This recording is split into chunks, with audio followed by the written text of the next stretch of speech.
샬롬 말씀 읽어주는 김기훈 목사입니다. 오늘도 기대하는 마음과 사모하는 마음을 가지고 하나님의 말씀 함께 읽겠습니다. 누가복음 11장 1절부터 13절까지의 말씀입니다.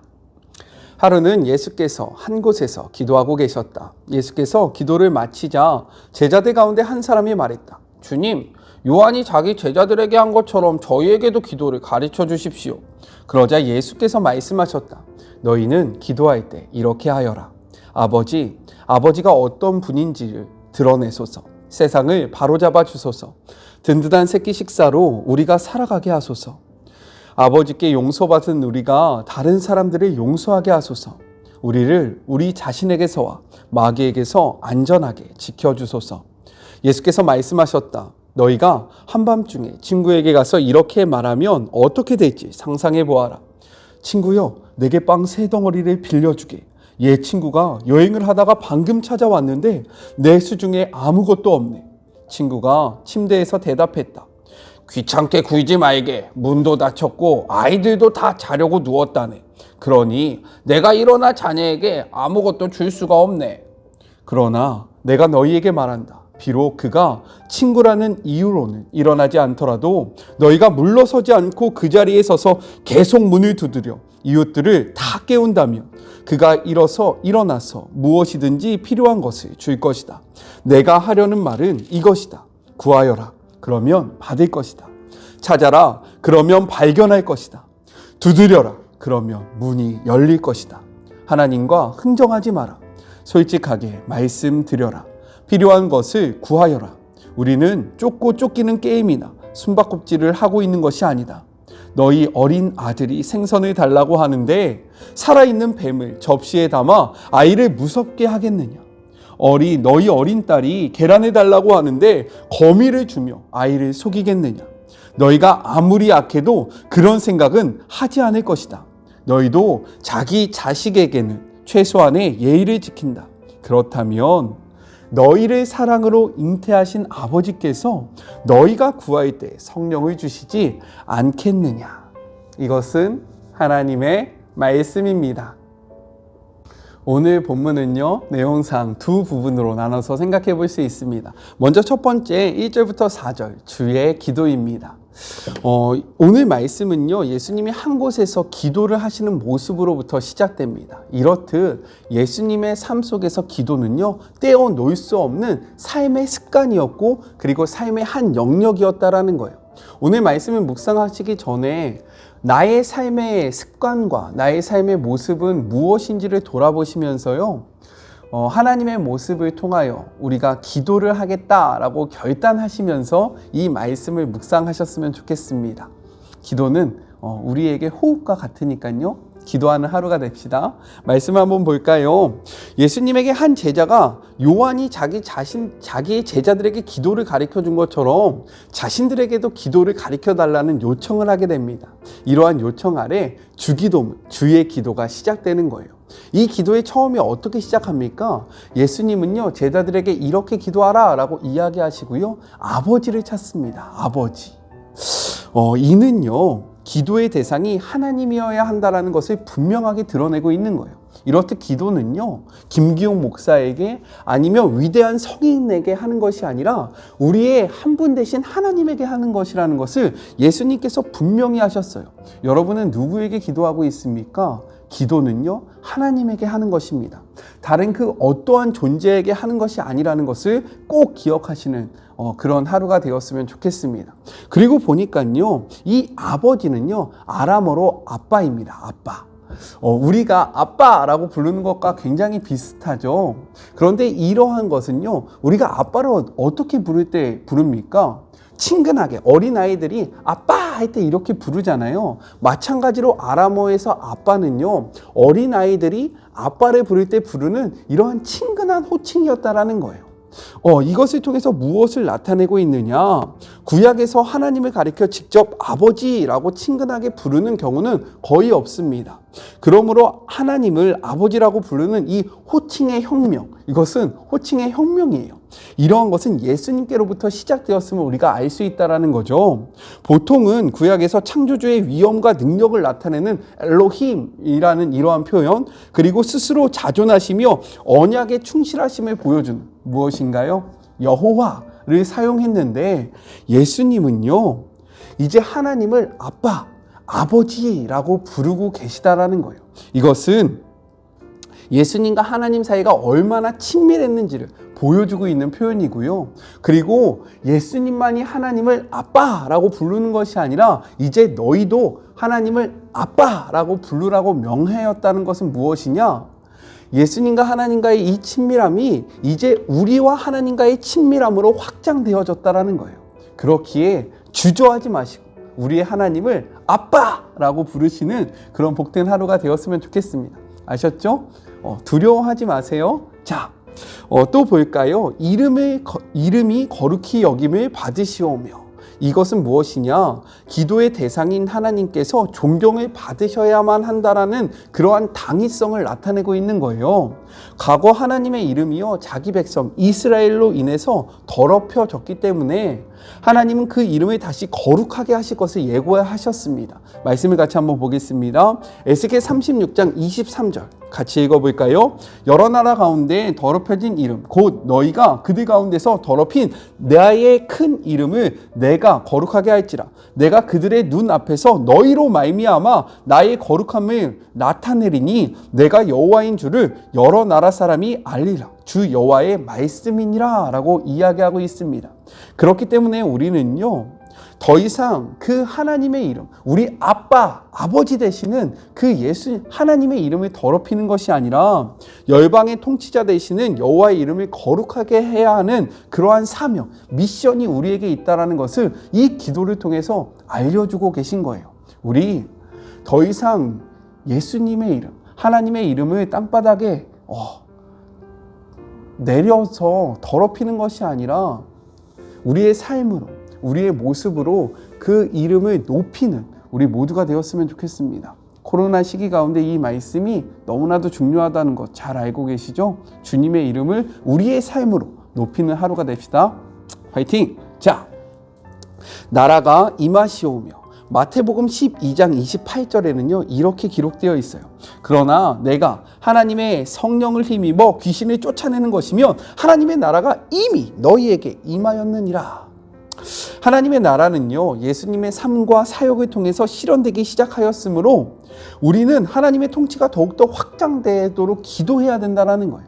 이러한 중보적 역할이 우리에게 있음을 예수님은 알려주고 계십니다. 이렇듯 하나님의 나라는요 이미 우리 가운데 임했다라는 거예요. 우리가 자꾸 넘어지고 그리고 우리가 이 신앙의 여정 가운데서 자꾸 낭망하는 이유는 하나님의 나라가 너무 먼 것처럼 느껴지기 때문인 거죠. 아니에요.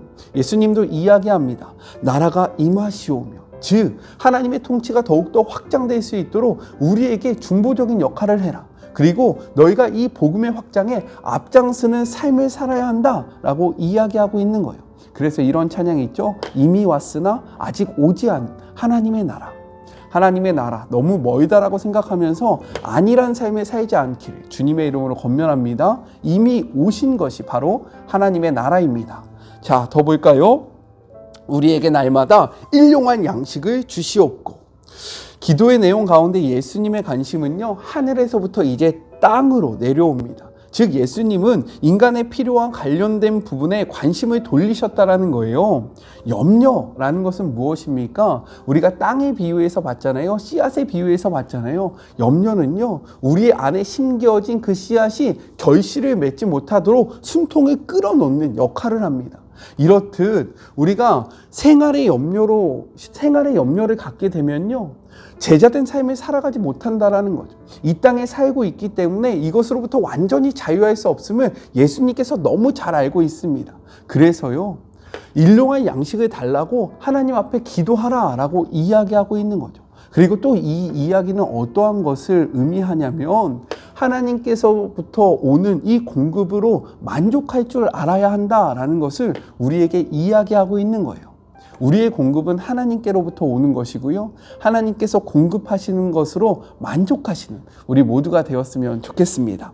계속해서 볼까요? 우리가 우리에게 죄 지은 모든 사람을 용서하오니 우리 죄도 사하여 주옵시고 라고 이야기합니다. 이것은요, 이렇게 바꿔서 표현할 수 있어요.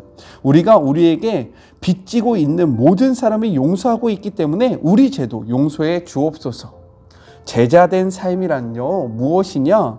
용서를 받아야 하는 대상일 뿐만 아니라 용서를 해야 하는 존재이고요. 여기에서 더 나아가서 하나님의 용서를 전달해야 하는 매개체가 된다라는 거예요. 누군가를 정말로 용서할 수 없을 때 무엇을 기억해야 하냐면요, 나를 용서하신 그 예수님의 사랑을 기억해야 합니다. 그렇게 할 때에 우리가 조금 더 넓은 마음으로 다른 사람을 용서할 수 있어요. 여러분의 아픔이 무엇인지는 알지 못하겠지만 예수님은 우리에게 분명하게 말합니다. 너희가 용서받은 것처럼 다른 사람을 용서해야 하고, 그리고 너희가 다른 사람을 용서할 때에 너희도 용서를 받을 수 있다. 이 말씀 앞에서 오늘 하루 우리의 마음속에 그 미움이 가득한 다른 사람들, 나에게 상처를 주었던 사람들을 용서하시는 그런 복된 하루가 되었으면 좋겠습니다. 저도 노력해 볼게요. 자, 우리를 시험에 들게 하지 마옵시며 라고 이야기합니다. 이는요, 우리의 약함과 한계를 인정하라는 거예요. 즉, 우리의 의지로 살기로 다짐하는 것이 아니라 우리를 위해서 일하시는 하나님을 바라보며 하나님을 의지하라는 권면입니다. 신앙의 길을 가다 보면요, 여러 가지 어려움을 반드시 만날 수밖에 없다라는 거예요. 제가 무엇이라고 했습니까? 여러 가지 어려움을 반드시 만날 수밖에 없다. 왜 그런지 말씀을 통해서 볼까요? 베드로전서 5장 8절을 보면요, 이렇게 기록되어 있어요. 근신하라, 깨어라. 너희 대적 마귀가 우는 사자같이 두루다니며 삼킬 자를 찾나니. 우리를 넘어뜨리기 위해서요, 우는 사자처럼 사탄이요, 마귀가요, 우리를 바라보고 있기 때문에 우리는 그 공격 앞에서 넘어질 수밖에 없고 무너질 수밖에 없다라는 것. 이러할 때 무엇으로 그 우는 사자, 마귀를 대적할 것입니까? 우리의 힘, 우리의 의지? 아니요, 절대로 대적할 수 없어요. 마귀는요, 우리보다 하등한 존재가 아닙니다. 우리보다 능력이 많은 존재예요. 이러한 마귀를 대적할 수 있는 방법이 무엇이냐면 하나님께로 피하는 겁니다. 하나님께 도망치는 거예요. 하나님을 의지할 때 우리가 이러한 사탄의 공격으로부터, 마귀의 공격으로부터 자유할 수 있다, 승리할 수 있다는 것을 꼭 기억하시면서 어려움이 다가올 때마다 기도하세요.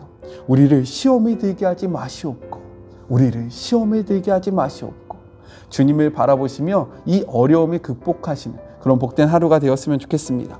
정리해 보면요, 기도는 하나님께 하는 것이며 우리는 기도를 통해서 하나님의 이름을 높여야 합니다. 또한 주님의 통치가 확장되고 악의 세력이 약해지기를 중보해야 하고요, 이 땅에서 살아가고 있기 때문에 이 땅의 필요를 구하면서 공급해 주시는 필요에 만족하는 마음을 가져야 한다라는 거예요. 그리고 먼저 용서받은 자로서 용서하고요, 우리의 힘으로 이 길을 가는 것이 아니라 하나님을 바라봄으로 이 길에서 승리해야 한다라고 예수님이 기도를 통해서 우리에게 말씀하고 계십니다. 이 기도를 기억하시는 그런 복된 하루가 되었으면 좋겠습니다. 자, 그런데 중요한 것은요, 이 기도를 시작할 때 너희는 이렇게 기도하라 라고 말씀하시거든요. 근데 기도하라 라는 이 단어 속에는요, 무엇이 포함되어 있냐? 동작의 계속과 반복이 포함되어 있다라는 거예요. 따라서 이는요, 이러한 기도가 일회성으로 끝나는 것이 아니라 우리의 삶 속에서 계속해서 반복되어야 함을 이야기하고 있는 거예요. 이렇듯 주님의 기도는요, 한 번으로 이루어지는 것이 아니라 주님이 다시 오시는 그날까지 우리가 계속해서 기도해야 함을 예수님은요, 분명하게 말씀하셨습니다. 오늘 기도했다라고 해서 내일 기도하지 않는 것이 아니라, 내가 주일날 간절히 기도했기 때문에 일주일을 그냥 살아가는 것이 아니라 날마다 하나님 앞에, 예수님 앞에 우리의 마음을 다해서 기도하시길 주님의 이름으로 권면합니다. 자, 둘째, 5절부터 13절 기도하는 방법과 기도 응답에 대한 교훈을 담고 있습니다. 예수님은 5절부터 10절 친구의 비유를 통해서요, 기도는 끈질기게 간청하며 해야 함을 말씀하고 계십니다. 여기서 간청하다라는 것은 막무가내, 모렴치, 무례함을 의미해요. 이는요, 누가복음 18장 1절부터 8절 불의한 재판관의 비유와 그 의미에 있어서 일치되는 면이 있습니다. 이때 더 자세하게 이야기해 보도록 할게요. 중요한 것은 무엇이냐면 포기하지 말고 계속해서 끈질기게 기도하라는 권면을 우리에게 하고 있는 거예요. 그렇게 우리는 기도할 때요, 구하고 찾고 두드려야 합니다. 이것은요, 적극성을 띠는 자세를 나타내는 것인데 집요함과 끈질긴 인내, 열성이 담긴 기도의 자세를 의미하고 있는 거예요. 우리는 어떻게 기도하고 있습니까? 한 번 기도하고 에이 안 돼, 두 번 기도하고 안 돼, 이렇게 포기하고 있지는 않아요. 우리 계속해서 우리의 기도가 이루어질 때까지 끈질기게 집요하게 하나님 앞에 기도했으면 좋겠습니다. 이러한 것을 더욱더 부각시키기 위해서요, 예수님은요, 너희가 악한 아비일지라도 자녀의 간청에 좋은 것을 주는데 하물며 하늘에 계신 아빠 아버지가 우리에게 좋은 것을 주시지 않겠느냐라고 묻고 계십니다. 여러분에게 좋은 것은 무엇입니까? 어떤 이들에게는요, 돈일 수 있어요. 또 어떤 이들에게는 명예, 어떤 이들에게는요, 가족, 혹은 연인, 이런 것이 될 수 있어요. 그런데 예수님은 우리에게 좋은 것을 무엇이라고 이야기하고 계십니까? 바로 성령이라는 거예요. 성령. 성령은요, 우리를 돕는 하나님의 영입니다. 따라서 성령은 우리 안에 계신 하나님이라고 이야기할 수 있고 우리와 함께 하시는 예수님이라고 이야기할 수 있는 거예요. 예수님이 말씀하십니다. 너희에게 가장 좋은 것은 곧 나이다, 곧 예수님이다 라고 이야기하고 있는 거예요. 이렇듯 우리에게 가장 좋은 것은요, 예수님입니다. 이 사실을 기억하시는 복된 하루 되시면서요, 하나님 앞에 끈질기게 기도하는 복된 하루가 됩시다. 우리 같이 기도할까요? 하나님 아버지 감사합니다. 오늘 말씀을 통해서 또 여러 가지를 생각해 보았습니다. 특별히 기도가 무엇인지, 어떻게 기도해야 하는지, 기도를 하는 그 삶의 모습과 태도에 대해서 생각해 보았습니다. 하나님, 우리가요, 하나님 앞에 기도할 때 끈질기고 집요하게 기도하게 하여 주시옵소서. 포기하지 않게 하여 주시옵소서. 이루어질 때까지, 하나님의 마음이 움직일 때까지 우리가 계속해서 부르짖는 주의 모든 자녀들이 되게 하여 주시옵소서. 그리고 기도가 무엇인지를 분명하게 바르게 알기를 소망하오니 주님께서 가르쳐 주신 그 기도를 우리의 마음속에 새기며 주님이 오시는 그날까지 포기하지 않고 끈질기게 계속해서 반복하는 주의 모든 자녀들이 되게 하여 주시옵소서. 오늘 하루도 기도로 승리하기를 소망하며 우리와 함께 하시는 예수님의 이름으로 기도드립니다. 아멘.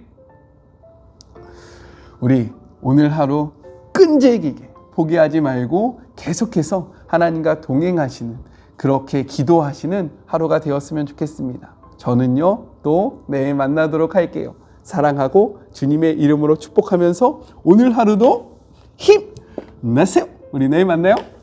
안녕. 포기하지 마시고 끝까지 기도합시다. 수고하셨습니다.